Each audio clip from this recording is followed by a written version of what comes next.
तो प्यारे बच्चों, स्टार्ट करते हैं क्लास 11th का चैप्टर 1। ओके, ये जैसा इससे पहले प्रीलिम्स आपको बता चुका हूँ, आगे कैरी करेंगे। तो सबसे जो पहला चैप्टर है इसमें इंट्रोडक्शन कंप्यूटर सिस्टम है, और इस बेसिकली इंट्रोडक्शन है आपका चैप्टर 1। तो पहले चैप्टर बताया था, इससे पहले आपको बताया था कि हमारा सिलेबस 4 पार्ट में डिवाइड है। 4 पार्ट में कैसे आपका फंडामेंटल्स हैं, नंबर सिस्टम है, उसके बाद पाइथन कोडिंग है, लास्ट में कुछ आपके सिक्योरिटी एस्पेक्ट भी दे रखे हैं। तो शुरुआत करते हैं पहले चैप्टर से हमारा, ठीक है, और बहुत ही आसान सिलेबस है इसका। तो सबसे पहले इंट्रोडक्शन टू कंप्यूटर सिस्टम में, एक computer is an electronic device that can be program to accept data and process it and generate result output. ठीक है, तो बेसिकली जो कंप्यूटर की स्टैंडर्ड डेफिनेशन है वो क्या आपकी, कि कंप्यूटर एक ऐसा इलेक्ट्रॉनिक डिवाइस है जो इनपुट लेता है और आपको आउटपुट वहाँ से मिलेगा। ठीक है, उसको क्या करेगा, प्रोसेस करेगा। फॉर एग्जांपल बच्चों को कई बार बताता हूँ मैं कि डेटा वो कीबोर्ड से लेगा और उसके ऊपर कोई कैलकुलेशन करेगा और आपको रिजल्ट मिलेगा। फॉर एग्जांपल आपने कीबोर्ड से डाला 2 + 3 और रिजल्ट आपको मिलेगा 5, तो 5 क्या हो गया, आउटपुट हो गया। 2 + 3 आपका इनपुट हो गया, और इसके ऊपर जो प्लस जो होगा ऑपरेशन जो कंप्यूटर करेगा वो क्या होगा, 5 आपका आउटपुट हो गया। और बेटर वे में आपने एक फ़ोटो डाली, फ़ोटो क्या होगी आपकी, इनपुट होगी, और इनपुट से आपको फ़ोटो आपने क्रॉप कर दी या फिर कुछ फ़िल्टर लगा दिए। फ़िल्टर लगाने के बाद आपने उसको प्रिंट ले लिया, ये क्या हो गया आपका आउटपुट हो गया।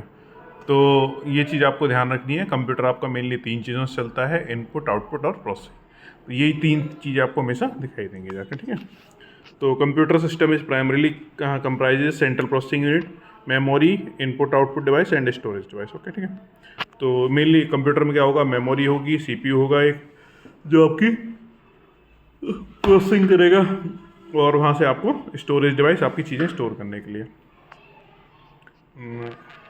इन सबको कंबाइन करते हैं तब क्या मिलेगा आपको, एक काम आपका कुछ ना कुछ परफॉर्म होगा।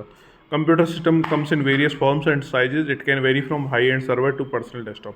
तो कंप्यूटर के अलग अलग साइज होते हैं, उसमें ना कि आपको एक बहुत ही हैवी सर्वर मिल सकता है और पर्सनल डेस्कटॉप भी मिल सकता है, लैपटॉप भी मिल सकता है, छोटे मोटे जो मोबाइल हैं वो भी आपके मिलते हैं इसमें। तो आगे चलते हैं इसमें जो डायग्राम दिखा रखा है, देखो ये डायग्राम आपको देखना है और ये जब भी कभी जरूरत पड़ा आपको बनाना है। सबसे पहले क्या इसमें इनपुट डिवाइसेस है। इनपुट डिवाइसेस में क्या होगा आपका, प्राइमरी मेमोरी होगी और आउटपुट हो गया, कंट्रोल यूनिट होगी और अर्थमेटिक लॉजिक यूनिट होगी और आउटपुट होगी। तो मेनली इनपुट है, आउटपुट है, और बीच में आपका control unit timing signal generate करती है कि कौन सा ऑपरेशन कब आपका परफॉर्म होगा। ठीक है, तो उसके बाद अर्थमेटिक लॉजिक यूनिट आपका, ये आपका अर्थमेटिक ऑपरेशन परफॉर्म करती है। जैसे आगे बढ़ोगे आपको समझ में आ जाएगा। प्राइमरी मेमोरी रैम रोम होती है, secondary memory hard disk, pen drive, ये सब सेकेंडरी मेमोरी होंगी। कंट्रोल यूनिट आपकी टाइमिंग सिग्नल जनरेट करेगी। कंट्रोल यूनिट क्या करेगी, टाइमिंग सिग्नल जनरेट करेगी। अर्थमेटिक लॉजिक यूनिट क्या करेगी, आपकी प्रोसेसिंग इसमें परफॉर्म करेगी। ठीक है, तो उसके बाद central processing unit, it is the electronic circuit of a computer that carries out the actual processing and usually referred as the brain of the computer। तो इसमें क्या है आपका कि ये जो सेंट्रल प्रोसेसिंग यूनिट है, ये इसको हम बोलते हैं ब्रेन ऑफ द कंप्यूटर। आपका क्या बोलोगे, ब्रेन ऑफ द कंप्यूटर। तो सीपीयू को जो है ना, बेसिकली क्या आपको माइक्रोचिप से बना होता है, इसको बोलते हैं integrated circuit. The IC comprise semiconductor metal, semiconductor metal होते हैं आपके। ठीक है, और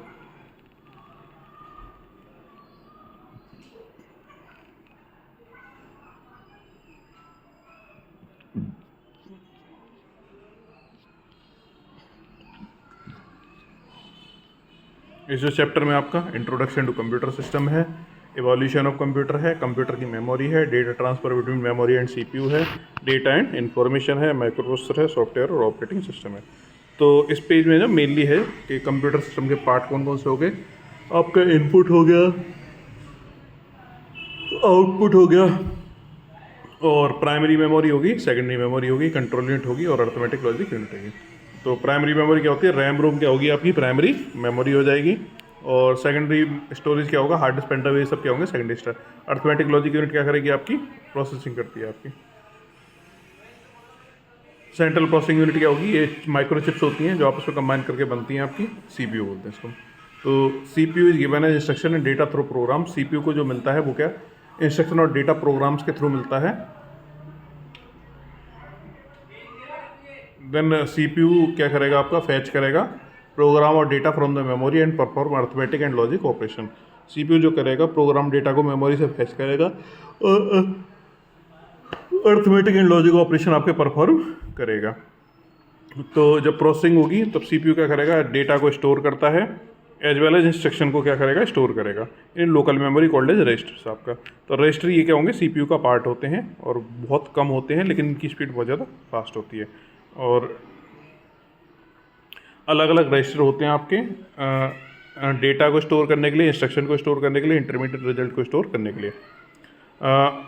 अदर देन रजिस्टर क्या होंगे आपके, दो मेन कंपोनेंट होते हैं सीपीयू के, arithmetic logic unit and control unit आपका। अर्थमेटिक लॉजिक यूनिट क्या करती है आपकी, सारे अर्थमेटिक लॉजिक ऑपरेशन परफॉर्म करती है, और कंट्रोल यूनिट क्या करती है, सीक्वेंशियल इंस्ट्रक्शन को कंट्रोल करती है। बेसिकली टाइमिंग सिग्नल जनरेशन होती है। तो इसके बाद आता है इनपुट डिवाइस। इनपुट डिवाइस क्या होता है आपका, device through which control signals are send to computer input device, जिससे हम कंप्यूटर के अंदर हम कुछ डालते हैं, वो क्या होगा आपका इनपुट हो जाएगा। और for example keyboard, mouse, scanner, touch screen, और ये क्या होंगे आपके ये सब होते हैं आपके कंप्यूटर सिस्टम के डिवाइस होते हैं, आपके इनपुट होंगे, जिनसे भी कंप्यूटर के अंदर कुछ डाला जा सके, वो क्या होंगे आपके इनपुट डिवाइस होंगे। आउटपुट डिवाइसेस क्या होंगे, जो कंप्यूटर से डेटा आपका रिसीव करते हैं, वो क्या होंगे आपके आउटपुट डिवाइसेस हो जाएंगे।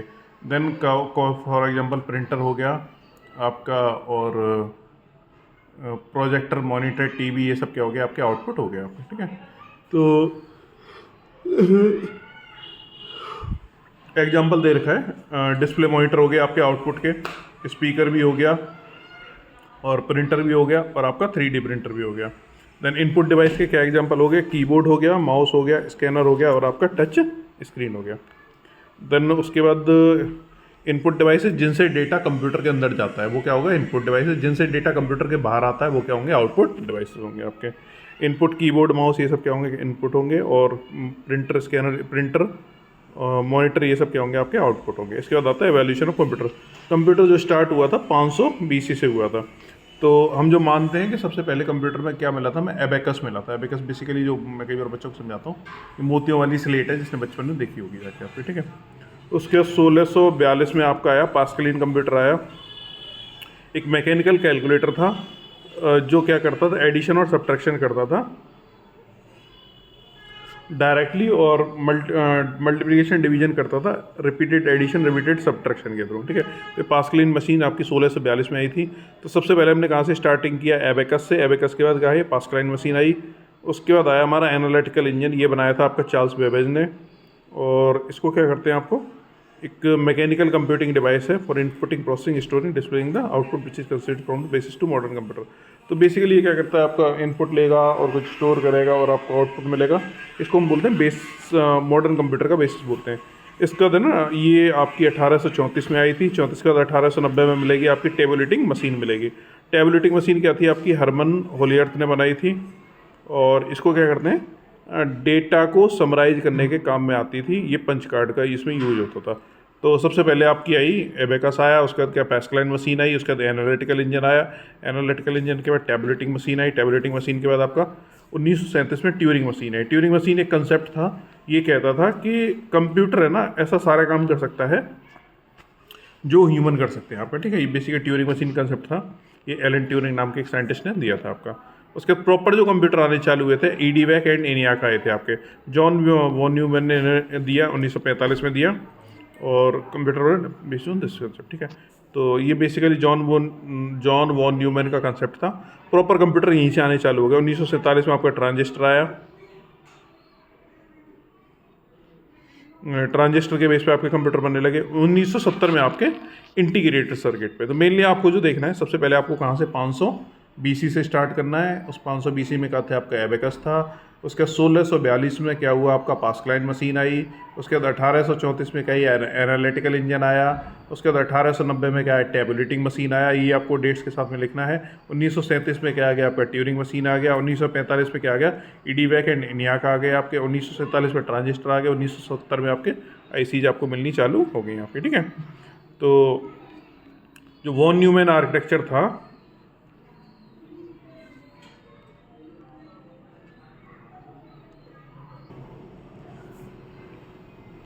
इसके बाद आपका वॉन न्यूमैन आर्किटेक्चर आया। इसमें क्या था आपका कि इनपुट होगा, सीपीयू होगा, मेमोरी और आउटपुट होगा। ये बेसिकली बोलते हैं इसको स्टोर्ड प्रोग्राम आर्किटेक्चर पे आपका काम करता था आपका, ठीक है। तो इसमें आपका मेमोरी से आप डेटा लोगे, सीपीयू आपको प्रोसेस करेगा, इनपुट और आउटपुट आपको वहाँ से मिलते रहेंगे। 1970 में क्या हुआ, लार्ज स्केल इंटीग्रेशन हो गया, तो बड़े सारे सर्किट कंबाइन होकर सिंगल सर्किट में आने लगे। तो आप देखोगे डिवाइसेस का साइज छोटा होता जा रहा है। क्या हो रहा है, डिवाइसेस का साइज क्या हो रहा है आपका, छोटा होता जा रहा है। फॉर एग्जाम्पल पहले कंप्यूटर्स का साइज बहुत बड़ा हुआ करता था, आजकल छोटा हो गया। आजकल जेब में आप मोबाइल लेके घूमते हो तो ये क्या हो गया, बहुत छोटा छोटा साइज आपका होता जा रहा है। तो इनको इंटीग्रेशन बोलते हैं। इंटीग्रेशन क्या, large scale integration, very large scale integration. Number of circuit जो थे आपके धीमे धीमे काफ़ी कम होते चले गए। तो जैसे ना कि आपका ये बेसिकली आपके आईसी सर्किट इसमें डायग्राम में दे रखे हैं। 1940 में एक सर्किट अगर आपका यूज हो रहा है तो 2020 में आते आते एक सिंगल चिप में आपके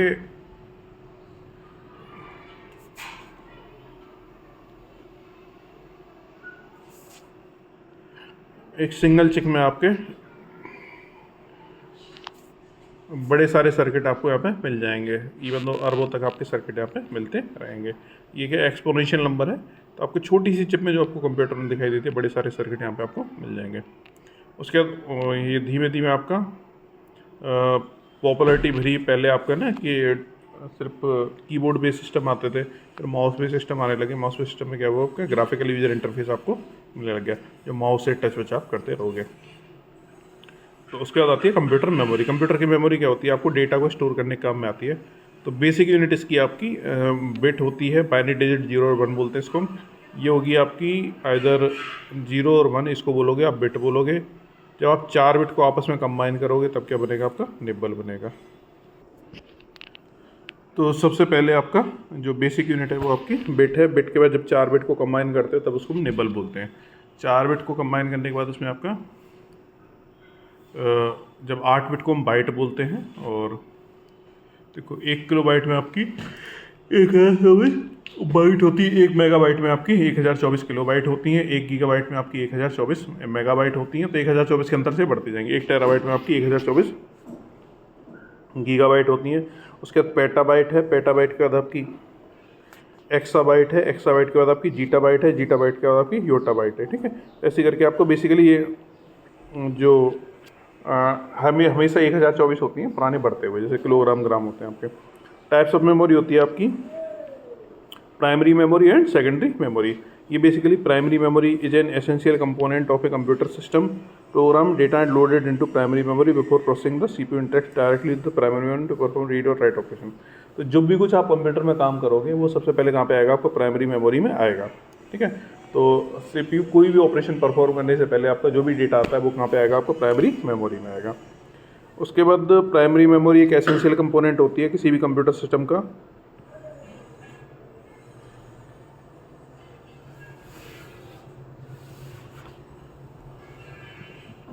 ये आपकी दो टाइप की होगी, आपकी random access memory and read only memory. RAM क्या होती है, वॉलेटाइल होती है। जब तक इसमें पावर रहेगी तब तक इसमें डेटा मिलेगा, जैसे ही पावर चली जाएगी आपको डेटा वहाँ पे नहीं मिलेगा आपका, ठीक है। तो बेसिकली इसको बोलते हैं कि रैम आपकी वॉलेटाइल मेमोरी है। अगर जब तक आप कंप्यूटर में काम करोगे तब तक ये डेटा रहेगा, जैसे ही आपने कंप्यूटर बंद किया, पावर बंद कर दी, डेटा आपका चला जाएगा। उसके बाद रोम क्या होती है, नॉन वॉलेटाइल होती है, रीड ओनली मेमोरी बोलते हैं। इसमें जो भी डेटा रहेगा वो आपका परमानेंट रहेगा। बेसिकली ये ना कंप्यूटर को स्टार्ट करने के लिए आपकी जरूरत होती है। उसके बाद इसमें second primary memory RAM ROM हो गई। प्राइमरी मेमोरी कौन कौन सी होगी, आपकी रैम और रोम होगी। मेमोरी की यूनिट कौन सी होगी, आपकी बिट बाइट ये सब क्या होगी, आपकी मेमोरी की यूनिट होगी आपकी। और सबसे पहले स्टार्टिंग करते हैं बिट से। बिट के बाद क्या होगी, बाइट होगी और निबल होगी। निबल 4 बिट हो जाएगी। उसके बाद 8 बिट की क्या बनेगी, आपकी बाइट बन जाएगी। 8 बिट के बाद बाइट बनने के बाद आपकी बाइट के बाद क्या होता है, 1024 बाइट क्या बनाएंगी, आपकी 1 किलोबाइट बनाएगी। 1024 किलोबाइट क्या बनाएगी, 1024 मेगाबाइट बना देगी। मेगाबाइट से आगे कहाँ पे, गीगाबाइट पे आ जाओगे। गीगाबाइट से आगे आप पेटाबाइट पे आ जाओगे, ठीक है।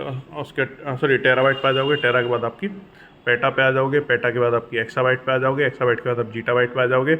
उसके बाद योटाबाइट पे आ जाओगे। तो ये हार्ड डिस्क का साइज आपका बढ़ता चला जाएगा। उसके बाद कैश मेमोरी होती है। कैश मेमोरी क्या होती है आपकी, जो बिल्कुल ही कंप्यूटर के पास रहेगी कैश मेमोरी होती है। जो भी हमारा मोस्टली जैसे इसमें बुक में लिखा हुआ है RAM is faster than secondary storage but not faster, may have to slow down to speed up the operation of the CPU. A very high speed memory is placed between CPU and the primary memory known as cache. ये CPU और primary memory के बीच में एक memory और लगा दी जाती है। CPU और प्राइमरी मेमोरी के बीच में एक मेमोरी और लगा दी जाती है, इसको बोलते हैं कैश मेमोरी आपका, ठीक है। और इसके बाद ये क्या करती है, स्टोर करती है और कॉपी डेटा जो है ना, जो डेटा बहुत ज़्यादा, जैसे गेम में अगर आप कोई बाइक वगैरह बहुत ज़्यादा यूज़ कर रहे हो तो वो कहाँ पे आ जाएगी, कैश में आपकी आ जाएगी, ठीक है। तो कैश मेमोरी कहाँ होती है, प्राइमरी मेमोरी और प्रोसेसर के बीच में रखी रहती है। इसकी स्पीड क्या होती है, बहुत ज़्यादा आपकी फास्ट हो जाएगी।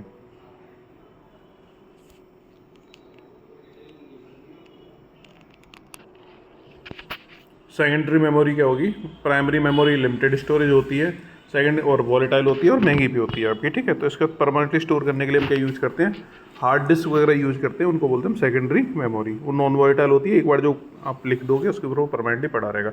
हार्ड डिस्क, पेन ड्राइव, ये क्या होती है, सेकेंडरी मेमोरी हो जाएंगी। और ये क्या होती है, चीपर होंगी, चीपर भी सस्ती होंगी। इसमें देखो डायग्राम बड़ा अच्छा दिखा रखा है, pen drive, hard disk, CD, DVD, memory card और टेप ड्राइव और आपका SSD, ये सब कौन सी आपकी सेकेंडरी स्टोरेज डिवाइसेस हैं सारी, ठीक है। तो आगे चलते हैं, data transfer between memory and CPU। Data need to be transfer between CPU and primary memory as well as primary and secondary memory. Data are transferred between different component of a computer system using physical wire called bus. तो data का जो transfer होता है एक जगह से दूसरी जगह जाना, वो किसके थ्रू होता है, आपका बसेस के थ्रू। वो वायर जो होती है, तार जो होते हैं, उनको बोलते हैं बस, बोलते हैं टेक्निकल लैंग्वेज में। For example, bus is use to data transfer between USB port and hard disk, between hard disk and main memory. Bus is 3 type. जो अगर आप डेटा ट्रांसफर कर रहे हो पेन ड्राइव और कंप्यूटर के बीच में, तो क्या यूज होगा, आपका बस का यूज होगा। और अगर आप मेमोरी टू पेन ड्राइव कर रहे हो, मेमोरी टू कंप्यूटर कर रहे हो, तब क्या यूज होगा, आपका बस का यूज यहाँ पे आपका हो गई होगा। बस जो मेनली आपकी 3 टाइप की होती हैं, सबसे पहले डेटा बस हो गई, और उसके बाद आपकी एड्रेस बस हो गई, जो एड्रेस को ट्रांसफ़र करेगी। डेटा बस डेटा को ट्रांसफ़र करेगी, एड्रेस बस एड्रेस को ट्रांसफ़र करेगी। और उसके बाद address of the memory location that is the CPU want to read write from specialize address bus, okay, ठीक है। तो बेसिकली आपकी डेटा बस हो गई आपकी, उसके बाद एड्रेस बस हो गई। तीसरी होती है कंट्रोल बस। कंट्रोल बस क्या करती है, आपकी डिवाइसेस को कंट्रोल करेगी। तो मेनली जो वायर होंगे कंप्यूटर में आपके 3 तरह के होंगे। सबसे पहले आपके डेटा बस होंगे, दूसरा आपका एड्रेस के वायर होंगे, तीसरा आपका कंट्रोल सिग्नल के वायर होंगे, ठीक है। ये डायग्राम बड़े अच्छे से बना रखा है। CPU, मेमोरी और इनपुट आउटपुट ऐसे करके आपके 3 टाइप के वायर से आपस में कनेक्ट होंगे, ठीक है। ये डायग्राम आपको ध्यान रखना है।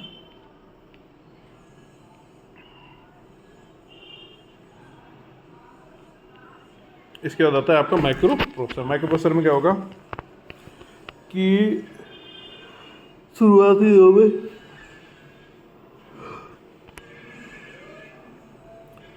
दिनों में कंप्यूटर यूज होता था आपका लार्ज रूम और multiple cabinet. How with the advancement of technology physical size of CPU has reduced and the now possible to place CPU in single micro. A processor CPU which is implemented on single microprocessor is known as microprocessor. Nowadays almost all the CPU are microprocessor. Hence they are used synonyms for practical purpose. ये कह रहा है शुरुआत में ना जो CPU का size बहुत बड़ा होता था, माइक्रो जो बहुत बड़ी बड़ी चिप्स में रखे जाते थे, तो शुरुआत में ना जो CPU का साइज़ जो बॉक्स रहता था हमारा, बॉक्स का साइज़ बड़ा होता था, उसी के अंदर हमारी चिप्स लगाई जाती थी। धीमे धीमे क्या हो गया, आपका कैबिनेट तो हमारा बड़ा ही रह गया, पर CPU का साइज़ छोटा होता चला गया और वो सिंगल चिप में आ गए। तो बेसिकली जो CPU और माइक्रो प्रोसेसर एक ही चीज़ है। माइक्रो चिप्स में जो कंप्यूटर प्रोसेसर यूज़ करते हैं तो क्या आपका इस टर्म को सिनोनिम एज सिनोनिम आपका यूज़ करते हैं। तो माइक्रो प्रोसेसर होती है जो चिप आपकी प्रोसेसिंग का काम करेगी, वो कौन सी होगी, माइक्रो प्रोसेसर हो जाएगी, ठीक है। उसके बाद माइक्रो प्रोसेसर अब समय के साथ काफ़ी ज़्यादा इवॉल्व मतलब चीज़ें इसमें चेंज होती आई हैं। तो उसके सबसे पहले क्या है, इसमें जो मेन चीज़ है, साइज़ इनका धीमे धीमे काफ़ी कम होता जा रहा है आपका, ठीक है। और आप जो अभी जो माइक्रो प्रोसेसर आ रहे हैं बहुत सारे काम एक साथ कर सकते हैं। फॉर एग्जांपल बड़ी सारी वीडियो एक साथ बन जाएंगी आपकी, और वीडियो एडिटिंग हो जाएगी आपकी। इसको बोलते हैं मिलियंस इंस्ट्रक्शन पर सेकंड आपका, कि बड़ी सारी इंस्ट्रक्शन आप ये प्रोसेस कर सकते हैं, ठीक है, बिना किसी प्रॉब्लम के। उसके बाद इनकी आपकी जनरेशन है माइक्रो प्रोसेसर की। माइक्रो प्रोसेसर की जो पहली जनरेशन आई थी वो थी आपकी 1971 से लेकर 73 के बीच में। इसका जो मैक्सिमम मेमोरी साइज़ था आपका 1 किलोबाइट का था, क्लॉक स्पीड थी 108 किलो, और सिंगल कोर आते सारे के सारे। For example Intel 8080। सेकंड जो जनरेशन आई 74 से 74 से लेकर 78 तक, इसमें जो इंटीग्रेशन यूज हुआ लार्ज स्केल इंटीग्रेशन, उसके बाद 8 बिट प्रोसेसर आ गए और clock speed up to 2 megahertz और इसकी मैक्सिमम जो मेमोरी साइज 1 MB की आ गई। सिंगल कोर ही थे ये भी, जैसे मोटरोला का आपका 6800 और इंटेल का 8085 आपका। थर्ड जो जनरेशन आई 1979 से 80 के बीच में, ये VLSI पे आई। यहाँ से 16 बिट प्रोसेसर आने चालू हो गए। इनका मैक्सिमम जो मेमोरी साइज़ था वो था 16 MB का और क्लॉक स्पीड थी आपकी 4 मेगाहर्ट्ज़ टू 6 मेगाहर्ट्ज़ आपकी, और ये सिंगल कोर में थे। उसके बाद इसका प्रोसेसर था इंटेल 8086। फोर्थ जो जनरेशन आई 81 से लेकर 95 तक, ये 32 बिट की आ गई। मैक्सिमम जो मेमोरी साइज़ आपका 4 GB तक सपोर्ट करते थे और 133 मेगाहर्ट्ज़ तक की क्लॉक थी इसमें, और आपका सिंगल कोर में थे। इंटेल 80386 आ गए और 680 मोटरोला के आ गए। उसके बाद फिफ्थ जो जनरेशन चली है आपकी 1995 स्टिल डेट तक, इसमें आपका और ज़्यादा इंटीग्रेशन बहुत ज़्यादा हो गया, 64 बिट का। इसमें आपका वर्ड साइज़ था जो 64 बिट सपोर्ट करते थे। मैक्सिमम मेमोरी साइज आपका 64 GB तक आपकी रैम ये सपोर्ट करते हैं आजकल जो प्रोसेसर आते हैं, और जो फ़िलहाल जो प्रोसेसर हैं और मल्टी कोर प्रोसेसर हैं, dual core, 8 core, quad core, ये सब आपके आ जाएंगे। तो इसके थोड़ा सा आगे चलते हैं। इसमें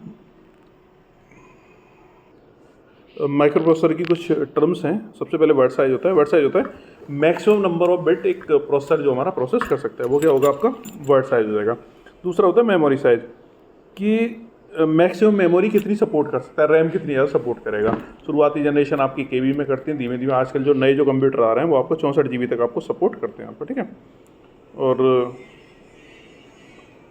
क्लॉक स्पीड क्या होती है आपकी, ये बेसिकली आपका एक कंप्यूटर घड़ी होती है, कि बेसिकली कंप्यूटर घड़ी है कि आप जिस सेकंड होती है इसी कंप्यूटर में आपका क्लॉक होती है आपकी, ठीक है। कि कितनी क्लॉक आपकी हो लेगा तो आपको एक आइडिया लग जाएगा कि कितने ऑपरेशन परफॉर्म हो सकते हैं इसके कंप्यूटर में। उसके बाद कोर्स होते हैं आपका, कि कितनी टास्क आपकी एक बार में होगी। जिसके पास एक कोर होगी वो एक बार में एक टास्क कर पाएगा, एक से ज़्यादा कोर होंगी, और जितनी ज़्यादा कोर होंगी उतनी क्या होगी, स्पीड आपकी फास्ट होती जाएगी। तो आजकल सारे मल्टी कोर प्रोसेसर आ रहे हैं। एक माइक्रो कंट्रोलर क्या होता कंप्यूटर की तरह ही है, ठीक है, लेकिन ये क्या किसी स्पेसिफिक काम को करने के लिए, जैसे वॉशिंग मशीन में क्या आपका माइक्रो कंट्रोलर लगेगा, तो एक स्पेस, इसको एम्बेडेड सिस्टम बोलते हैं। माइक्रो प्रोसेसर कंट्रोलर क्या होगा कि किसी पर्टिकुलर काम को करने के लिए आप जो CPU का माइक्रो प्रोसेसर का यूज करोगे वो आपका माइक्रो कंट्रोलर बन जाएगा। उससे और कोई काम आप नहीं करवा सकते। फॉर एग्जांपल वॉशिंग मशीन में क्या आपका जो प्रोसेसर लगेगा वो आपको फिक्स काम करेगा, कपड़े धोने से रिलेटेड, और कोई काम इसमें नहीं कर सकते आप, ठीक है। तो ये क्या आपका, ये सब क्या हो गया आपके माइक्रो कंट्रोलर। ये बहुत स्मॉल साइज़ के होते हैं, दूसरे डिवाइस में आपके लग जाते हैं। उसके बाद आता है आपका डेटा एंड इन्फॉर्मेशन। कंप्यूटर का ये होता है आपका प्राइमरीली जो काम होता है वो डेटा प्रोसेसिंग का होता है आपका, ठीक है। तो computer system considering everything as a data beat instruction picture. तो डेटा का जो डेटा क्या होता है, जो भी आप बोलोगे रॉ फैक्ट एंड फिगर, जो भी कुछ आपको दिखाई देता है वो क्या होता है आपका डेटा होगा। और उसमें जो हमारे काम की चीज़ जो होती है वो क्या होती है आपकी इन्फॉर्मेशन, जो इसको बोलते हैं required form of raw fact and figure क्या हो जाएंगे आपके डेटा हो जाएंगे, और process form of data is known as information हो जाएगी।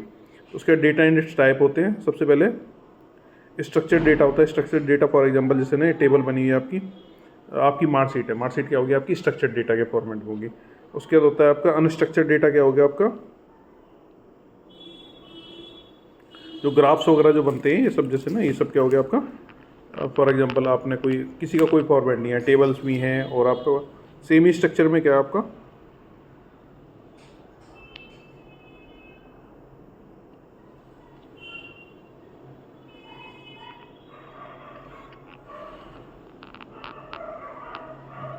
Data which are not organize in pre defined record, ठीक है। ये क्या होती है आपकी अनस्ट्रक्चर्ड डेटा होती है। For example audio video files हो गई, ग्राफिक्स हो गई, टेक्स्ट डॉक्यूमेंट हो गए, सोशल मीडिया पोस्ट होगी, सैटेलाइट इमेज होगी, और ये क्या होगा आपका एक रिपोर्ट कार्ड है, इसमें आपकी बड़ी सारी चीज़ें सब कुछ आपको मिक्स दिखाई देगा। सेमी स्ट्रक्चर्ड डेटा क्या होगा, एक इसका कोई वेल डिफाइंड स्ट्रक्चर नहीं होता, लेकिन उनके अंदर से इंटरनल टैग्स होते हैं जो उसको मेंटेन करते हैं। फॉर एग्जांपल क्या होता है आपका जो वेबसाइट के जो पेजेस होंगे आपके, ये सब क्या होंगे आपके सेमी स्ट्रक्चर्ड डेटा में आएंगे। तो स्ट्रक्चर्ड डेटा आपका पर्टिकुलर फॉर्मेट होगा, जो टेबल की फॉर्म बन गया वो क्या होगा आपका स्ट्रक्चर्ड डेटा। उसके बाद अनस्ट्रक्चर्ड डेटा, उसका कोई फॉर्मेट नहीं होता डेटा का, वो क्या होगा आपका अनस्ट्रक्चर्ड डेटा हो जाएगा। सेमी स्ट्रक्चर्ड डेटा जैसे HTML जो पेज होते हैं वो क्या होंगे उसके बाद इसमें आता है डेटा कैप्चरिंग। डेटा कैप्चरिंग क्या होता है उसका, कि डेटा को अलग अलग सोर्सेस से आप इकट्ठा जो करोगे वो क्या होता है डेटा कैप्चरिंग हो जाएगी। इसके बाद इसमें तो डेटा क्या हुआ आपका, रॉ फैक्ट एंड फिगर्स हो गया आपके। उसके बाद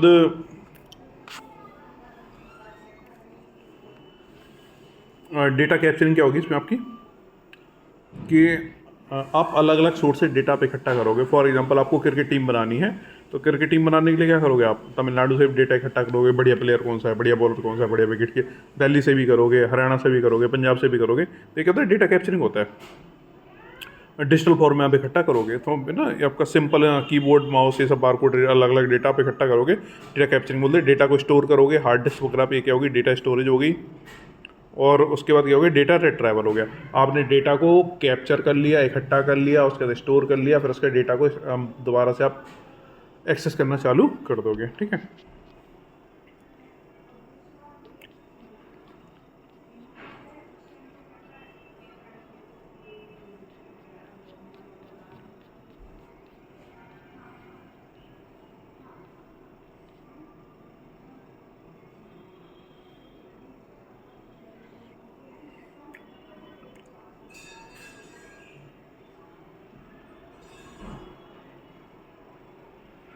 तो डेटा आप पहले इकट्ठा करोगे, उसके बाद स्टोर करोगे और उसको रिट्राइव करोगे आप, ठीक है। उसके बाद डेटा डिलीशन है और आपका रिकवरी है। तो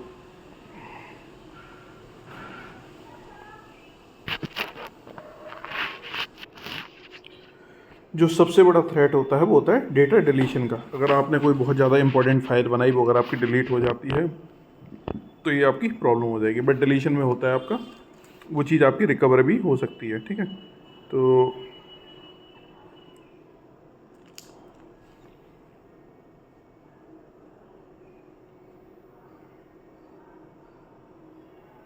ये कह रहे हैं डेटा अगर आपका डिलीट हुआ है, अगर वो उसको ऊपर कुछ और नहीं लिखा गया है, ठीक है, तब वो आपका रिकवर हो जाएगा। कुछ डेटा आपका डिलीट होने के बाद रिकवर हो जाता है, कुछ आपका कभी रिकवर नहीं हो पाएगा।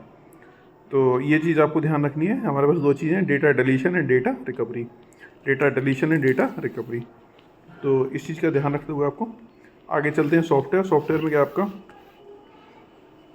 इससे पहले हमने जितना भी पढ़ा है वो क्या आपके फिजिकल कंपोनेंट्स पढ़े हैं। फिजिकल कंपोनेंट पढ़ने के बाद क्या होगा इसमें आपका, कि हार्डवेयर पढ़ लिया। इसके बाद आता है सॉफ्टवेयर। सॉफ्टवेयर क्या होता है कि हार्डवेयर, खाली हार्डवेयर किसी काम का नहीं है आपका। जैसे आपका मोबाइल फ़ोन आ गया, जब तक उसमें एंड्रॉयड या iOS नहीं पड़ेगा तब तक वो किसी काम का नहीं होगा। ऐसे ही कंप्यूटर लैपटॉप में जब तक आपकी विंडो नहीं पड़ेगी तब तक वो किसी काम की नहीं होती। और भी आते हैं, लिनक्स वगैरह दुनिया भर का आता है, बट मेनली जो काम का है वो आपको विंडोज़ में होनी चाहिए आपकी। तो सॉफ्टवेयर का जो है इस क्या होता है, सेट ऑफ इंस्ट्रक्शन का कलेक्शन होता है, सेट ऑफ प्रोग्राम्स होते हैं। प्रोग्राम क्या होगा, सेट ऑफ इंस्ट्रक्शन होते हैं। ये आपको मैं कई बार क्लास में बता चुका हूँ। तो सबसे पहले हम कहाँ से स्टार्ट करते हैं, आपका सॉफ्टवेयर। सॉफ्टवेयर क्या हो गया आपका, सेट ऑफ प्रोग्राम्स हो गया। प्रोग्राम क्या हो गया, सेट ऑफ आपके इंस्ट्रक्शंस हो गए।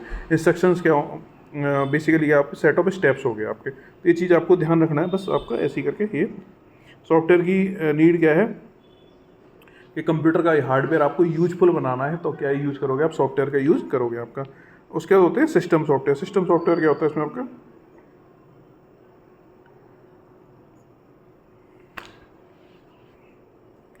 जो software that provide the basic functionality to operate a computer by interacting directly with its with hardware.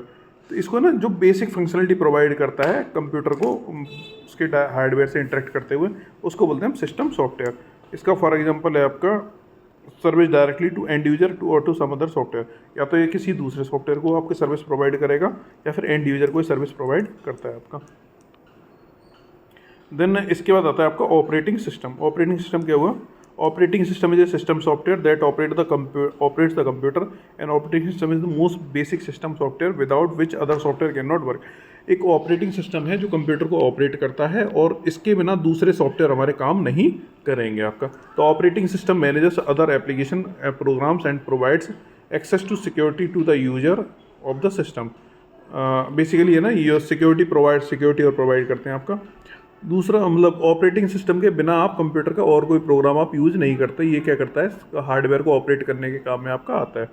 इसके बाद आता है सिस्टम यूटिलिटी। फॉर एग्जांपल ये जो मेंटेनेंस करने के काम में हमारे सिस्टम के सॉफ्टवेयर जो यूज होते हैं आपके, ये क्या होते हैं आपके सिस्टम की यूटिलिटी होते हैं। फॉर एग्जांपल आपका क्या है इसमें कि डिस्क डिफ्रेगमेंटेशन हो गया, फॉर्मेटिंग हो गई, ये सब क्या होगी, सिस्टम यूटिलिटी होगी जो सिस्टम को मेंटेन करने काम आते हैं। इसके बाद आता है डिवाइस ड्राइवर, कि किसी डिवाइस को अगर हम अटैच करते हैं तो उसको ऑपरेटिंग सिस्टम या कंप्यूटर कैसे चलाएगा, उसको बोलते हैं डिवाइस ड्राइवर।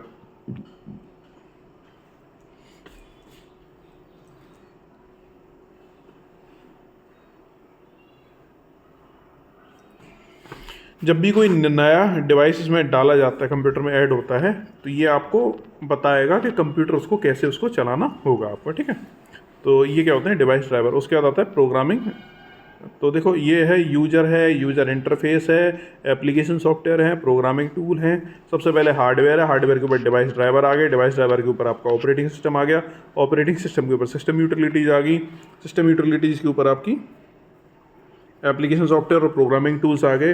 उसके बाद यूज़र इंटरफेस, जो आपका ये स्क्रीन से दिखाई देती है वो आपका यूज़र इंटरफेस हो गई। तो ये बेसिकली आपका कंपोनेंट ऑफ सॉफ्टवेयर आपके। उसके प्रोग्रामिंग टूल्स क्या हो गए, in order to get some work done by the computer we need to give instruction which apply to input and get desired output, ठीक है। तो हमें कंप्यूटर से कुछ काम करवाने के लिए हमें कुछ इनपुट देना पड़ेगा और वहाँ से आपको आउटपुट मिलेगा, इसको बोलते हैं प्रोग्रामिंग। तो क्लासिफिकेशन ऑफ प्रोग्रामिंग लैंग्वेज में क्या है इसमें आपका, ये कह रहा है कि ह्यूमन के जो सबसे पहले जो प्रोग्रामिंग लिखी जाती थी वो थी आपकी 1 और 0 की फॉर्म में आपकी, ठीक है। लेकिन जैसे समय बढ़ा आपकी low level high level language आपको मिलती जाएगी। It is very difficult for a human being to write instruction in the form of 1 और 0, so different type of computer programming language are develop to simplify the coding to major low level language and high level language. Low level language होती है जिनमें 1 0 directly हम coding लिखते हैं, वो क्या होंगी, लो लेवल लैंग्वेज होंगी।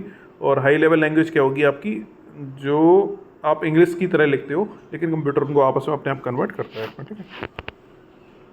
असेंबली लैंग्वेज वगैरह दुनिया भर की थी। लैंग्वेज ट्रांसलेटर क्या करता है, जो आप कोड लिखोगे उसको कंप्यूटर के सिर्फ 1 0 की फॉर्म में समझता है। 1 0 की फॉर्म में कन्वर्ट करने के लिए जो हम कोड यूज़ करेंगे वो क्या होगा आपका हाई लेवल, सॉरी इसको ट्रांसलेटर काम क्या होता है, हाई लेवल लैंग्वेज को लो लेवल लैंग्वेज में आपको कन्वर्ट करेगा आपका। उसके बाद प्रोग्राम डेवलपमेंट टूल होते हैं। प्रोग्राम डेवलपमेंट टूल क्या होते हैं, इसमें आपका एप्लीकेशन सॉफ्टवेयर हो गए, इसमें ना अलग अलग टाइप के, जैसे फॉर एग्जांपल पाइथन किस में आपका पाइथन आईडी में करता है, नेट जावा किस में नेटबीन्स में काम करेगी, आपका विजुअल स्टूडियो कोड हो गया, वीएस कोड हो गया। तो आपको डायरेक्टली क्या, ये जो ना डेवलपमेंट टूल्स होते हैं जो कोडिंग को लिखने में आसान बनाते हैं, कोडिंग को क्या करेंगे, लिखने में काफ़ी ज़्यादा आसान आपकी बना देंगे।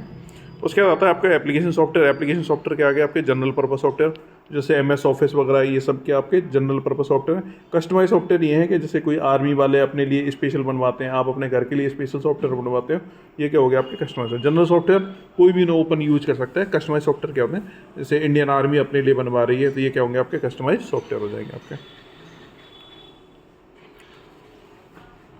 उसके बाद आते हैं free and open source software, ठीक है। कुछ सॉफ्टवेयर ऐसे होते हैं जिनके लाइसेंस उस कंपनी के पास होते हैं जो उन्हें बनाता है, और उन्हें और कोई फ्री में यूज़ नहीं कर सकता, वो इलीगल होता है। कुछ ओपन सोर्स होते हैं, कुछ फ्री सॉफ्टवेयर होते हैं जिनको हर कोई यूज कर सकता है लेकिन उनका कोड देखने में आपको नहीं मिलेगा। तीसरे होते हैं ओपन सोर्स सॉफ्टवेयर जिन्हें यूज भी हर कोई कर सकता है और उनके कोड में भी हर कोई अपना चेंज कर सकता है। तो ये ना धीमे धीमे चीज़ें आगे समझ में आएंगी आपको। मेनली 3 तरह के सॉफ्टवेयर हुए, प्रोप्राइटरी और आपके फ्री और ओपन सोर्स सॉफ्टवेयर आपके, ठीक है। तो आगे चलते हैं ऑपरेटिंग सिस्टम। ऑपरेटिंग सिस्टम क्या करता है, ये जो छोटा सा पार्ट है इसको